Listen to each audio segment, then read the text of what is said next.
Hello and good evening. मैं विनय अपने ही YouTube channel FW विनय sir पर आपका स्वागत करता हूं। आज की इस वीडियो में हम डेमोक्रेसी के बारे में पढ़ेंगे। डेमोक्रेसी को हिंदी में हम लोकतंत्र और जनतंत्र या गणतंत्र के रूप में जानते हैं। तो चलिए स्टार्ट करते हैं। अगर मैं डेमोक्रेसी की बात करूं तो ध्यान रखेंगे, डेमोक्रेसी वर्ड जो है वो दो वर्ड से मिलकर के बनता है। फर्स्ट वर्ड डेमो और सेकंड वर्ड है क्रेसी। डेमोक्रेसी का मतलब क्या होता है, सुनिए। डेमो का मतलब होता है जनसाधारण, लेकिन अगर मैं इसी की बात करूं तो क्रेसी का मतलब होता है शासन। डेमोक्रेसी वर्ड इंग्लिश में तो जनसाधारण का शासन हो गया, लेकिन अगर इसी डेमोक्रेसी को हम हिंदी में अगर बात करते हैं या जो वर्ड हमें सुनने में आते हैं अगर मैं उनके अकॉर्डिंग बात करता हूं तो डेमोक्रेसी में ही हम एक वर्ड यूज करते हैं लोकतंत्र। एक वर्ड और यूज किया जाता है जिसको हम बोलते हैं जनतंत्र, और इसी के साथ एक वर्ड और यूज किया जाता है जिसे हम कह देते हैं गणतंत्र। और आज के इस वीडियो में हम ये तीनों शब्द होते क्या हैं इनके बारे में जानेंगे कि लोकतंत्र क्या होता है, जनतंत्र क्या होता है और गणतंत्र क्या होता है। और साथ में हम ये भी जानेंगे कि भारत जो है क्या वो लोकतंत्र देश है या भारत में क्या जनतंत्र है। अगर है तो सही है, नहीं है तो क्या कोई ऐसा देश है जिसमें जनतंत्र हो, या भारत गणतंत्र देश है। ये सारी चीजें हम पढ़ने वाले हैं। तो चलिए मैं आपको फर्स्ट लोकतंत्र से समझाने की कोशिश करता हूं कि लोकतंत्र होता क्या है। अगर मैं लोकतंत्र की बात करूं तो लोकतंत्र वर्ड में ही उसका मतलब छुपा हुआ है कि लोक मतलब लोगों से है और तंत्र का मतलब होता है शासन। मतलब क्या हो गया कि लोगों का शासन।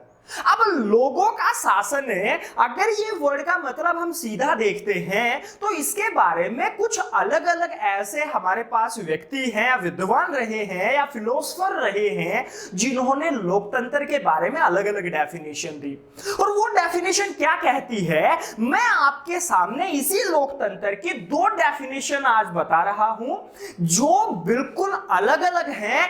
एक डेफिनेशन सकारात्मक सोच के साथ है और एक डेफिनेशन नकारात्मक सोच के साथ। सकारात्मक सोच के साथ जिसे पूरे वर्ल्ड में लोकतंत्र को जाना जाता है, हम केवल लोकतंत्र को उसी सकारात्मक डेफिनेशन से पढ़ते हैं। मतलब अमेरिका का एक राष्ट्रपति रहा है जिसका नाम सुना होगा अब्राहम लिंकन। उस अब्राहम लिंकन ने क्या कहा, उन्होंने कहा कि जो लोकतंत्र है वो क्या होता है।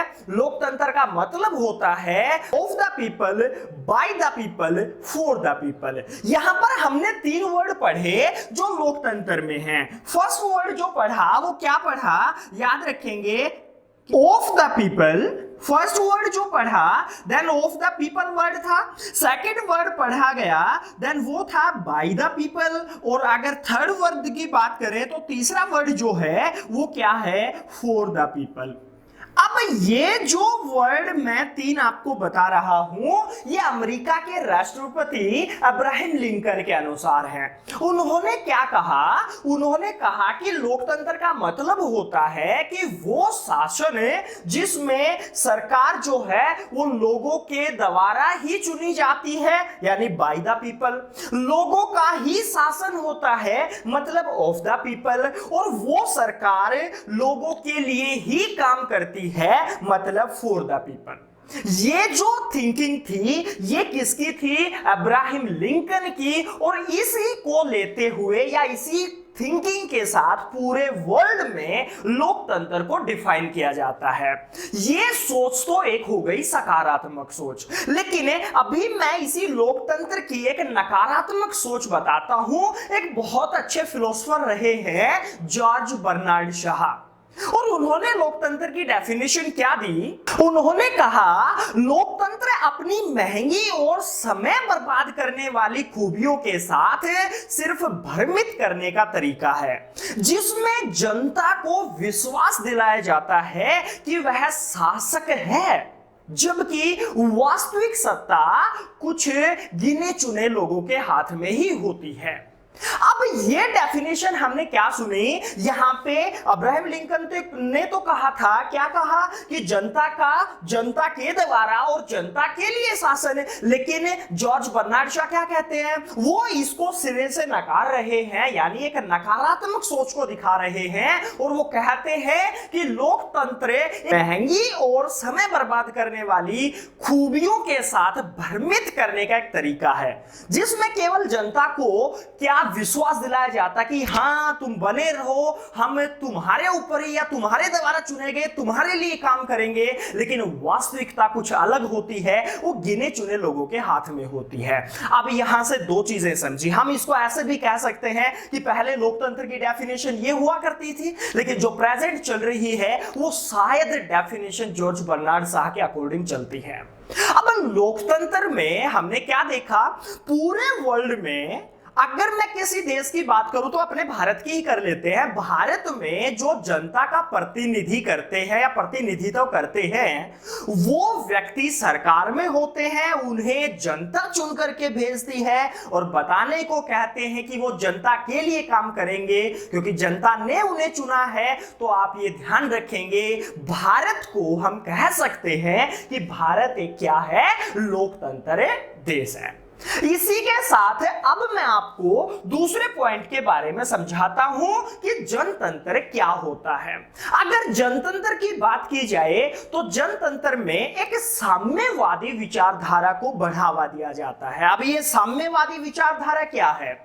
साम्यवादी विचारधारा में क्या होता है कि यहां पर जो शासन करते हैं वो दिखाने को तो कहते हैं कि हम जनता के द्वारा चुने गए हैं, यानी कि ये भी कहते हैं कि हम लोकतंत्र हैं, मतलब डेमोक्रेसी तो हमारे पास भी है, लेकिन जो ये लोकतंत्र है सेम सारी खूबियां ये दिखावा करते हैं। मतलब क्या हुआ कि अगर जनतंत्र की बात की जाए तो वो एक साम्यवादी विचारधारा को दिखा रहे थे।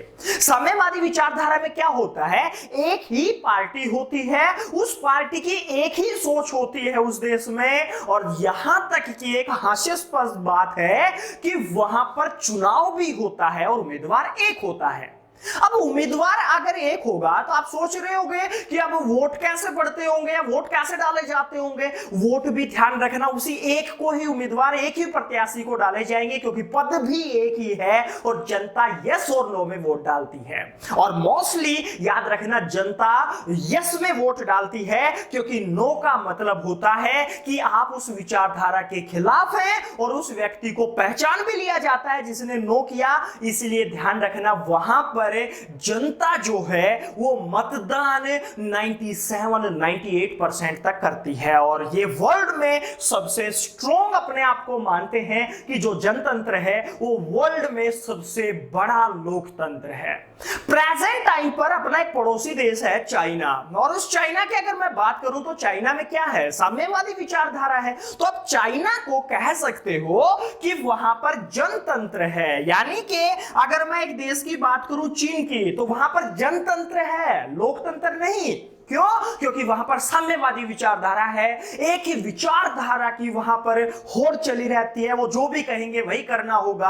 आप अगर उसके एंटी विरोध या एंटी करो जाओगे तो वहां पर क्या होता है? उस व्यक्ति को पहचान लिया जाएगा और देशद्रोही घोषित कर दिया जाएगा, और देशद्रोह का सीधा सा एक परिणाम या सजा है आप नॉर्थ कोरिया से लगा सकते हो। मतलब अगर मैं बात करूं कि उत्तर कोरिया जो है वहां पर आपने देशद्रोह की सजा सुनी होगी।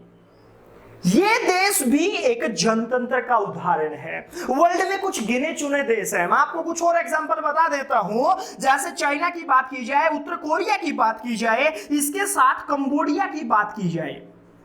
कंबोडिया जो है वो भी एक वर्ल्ड में ऐसा देश है जहां पर जनतंत्र है। इसके साथ में मैं और बात करूं तो एक और क्यूबा देश सुना होगा, सुगर बाउल बोलते हैं इसको, देन क्यूबा।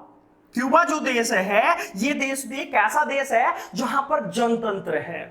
एक और देश बात करें तो लाओस। लाओस क्या है याद रखेंगे, इसी के साथ में एक देश और बता देता हूं, देन लाओस। तो ये कुछ गिने चुने प्रेजेंट टाइम पर वर्ल्ड में ऐसे देश बचे हुए हैं जहां पर जनतंत्र के रूप में डेमोक्रेसी को जाना जाता है, जबकि भारत है, अमेरिका है, वहां पर लोकतंत्र के रूप में डेमोक्रेसी को जानते हैं।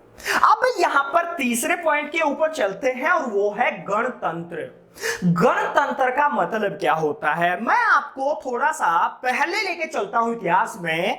क्या होता था 16वीं 17वीं शताब्दी के टाइम पर पूरे वर्ल्ड में मोस्टली देश में शासन जो होता था वो तानाशाही शासन होता था। मतलब एक राजा राज करता था, उसके नीचे प्रजा, और अगर एक चीज और यहां पे बात करें तो उसी राजा के वंशज जो हैं अनुवांशिक रूप से, उसके बाद उसका बेटा, या उसके बाद उसका बेटा, उसके बाद उसका बेटा देन शासन करते जाते थे। लेकिन क्या होता है, जब हम 17वीं और 18वीं शताब्दी में पहुंचे तो 17वीं और 18वीं शताब्दी में क्या हो गया, वहां पर जो राजतंत्र चलता था, मतलब राजा का जो शासन होता था, उसके बाद उसका बेटा, उसके बेटा, उसके खिलाफ कुछ विरोध या विद्रोह होने लगे। और क्या किया, उन्होंने कहा कि जो राजा है उसके स्थान पर हम खुद जनता में से एक प्रतिनिधित्व चुनेंगे या एक प्रतिनिधि चुनेंगे, और वो प्रतिनिधित्व करने वाला व्यक्ति हमारे ऊपर शासन करेगा, जिससे एक नए विचारधारा का जन्म हुआ। या उसे आप जनतंत्र कह दो या उसे लोकतंत्र कह दो। लेकिन अब इसके साथ में क्या होता था कि एक राजा राज कर रहा था, लेकिन वो केवल टेम्परेरी रूप से राज कर रहा था। साथ में उसके साथ में एक और नई सरकार आप कह सकते हो जिसे जनता ने चुना, और वो जनता के लिए काम करने के लिए मार्केट में आ चुकी थी। अब इसके साथ में जब गणतंत्र की बात की जाए तो गणतंत्र में क्या हो गया, गणतंत्र में जब हम 17वीं शताब्दी में पहुंचे थे तो क्या हो गया था, विद्रोह होना शुरू हो गया था राजतंत्र का। और जब राजतंत्र का विद्रोह, मतलब राजा की सरकार का विद्रोह होना स्टार्ट हो गया, और जब विद्रोह हुआ तो वो राजा को हटा दिया गया, रिप्लेस कर दिया गया, और उस देश का या उस जगह का जो राजा अनुवांशिक चलता आ रहा था उसके स्थान पर एक चुना हुआ राष्ट्र अध्यक्ष बैठा दिया गया। अब जब वो चुना हुआ राष्ट्र अध्यक्ष किसी देश को चलाएगा तो उसके लिए एक नई डेफिनेशन निकल के सामने आई थी, जिसे हम क्या कहते थे, गणतंत्र।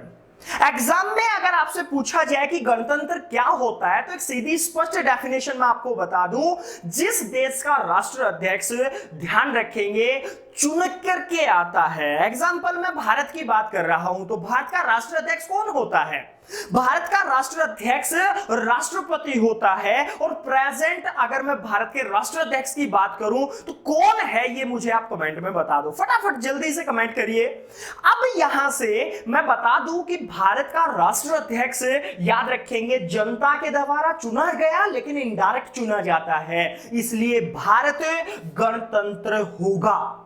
अमेरिका की बात की जाए, अमेरिका गणतंत्र होगा, यस। क्यों? क्योंकि अमेरिका का जो राष्ट्र अध्यक्ष है वो अमेरिका का राष्ट्रपति होता है, और राष्ट्रपति जनता सीधे चुनती है। अब जनता के द्वारा सीधा राष्ट्र अध्यक्ष बनाया गया तो उसे हम क्या कह देते हैं, गणतंत्र। तो भारत क्या हो गया, गणतंत्र है, यस है गणतंत्र। साथ में अगर मैं बात करूं भारत लोकतंत्र है, यस लोकतंत्र भी है। लेकिन क्या भारत जनतंत्र है, यह भारत में जनतंत्र के अकॉर्डिंग डेमोक्रेसी है, नहीं है। क्यों? क्योंकि ये कुछ केवल एक आधे देश ही बचे हुए हैं जो अपना जनतंत्र की डेफिनेशन अपने अकॉर्डिंग साम्यवादी विचारधारा से बनाते हैं। अब बात करते हैं एक और देश जिसका नाम आपने सुना होगा, ब्रिटेन या इंग्लैंड। इंग्लैंड में भी क्या था, इंग्लैंड में भी सीधा तानाशाही, एक राजा आता था, उसके बाद अनुवांशिक चलते आ रहे थे। प्रेजेंट भी किसी तरीके से और अभी भी वहां पर वो प्रोसेस चला हुआ है, लेकिन वहां पर जो सरकार है वो जनता के द्वारा चुनी जाती है। अध्यक्ष राजा है या उसका बेटा है या महारानी है, लेकिन सरकार जो है वो कौन चुन रहा है, जनता चुन रही है। तो याद रखना, अध्यक्ष अब भी अनुवांशिक है, इसलिए ब्रिटेन को हम गणतंत्र नहीं कह सकते, जबकि ब्रिटेन जो है वो एक लोकतंत्र है। ये चीजें आपको थोड़ी सी ध्यान रखनी है। सीधा स्पष्ट हो गया कि गणतंत्र क्या होता है, लोकतंत्र क्या होता है, याद रखेंगे, या जनतंत्र क्या होता है, जबकि हम इंग्लिश में इसे एक ही वर्ड से जानते हैं, व्हाट इज डेमोक्रेसी। आशा करता हूं कि आपको डेमोक्रेसी समझ आ गया होगा। आपको यह लेक्चर कैसा लगा आप मुझे कमेंट में बताइए, और हां, अगर ये आपके लिए लाभदायक था तो शेयर करना ना भूलें। आज के इस लेक्चर में इतना ही। मिलते हैं नए लेक्चर में किसी एक नए टॉपिक के साथ। Thank you.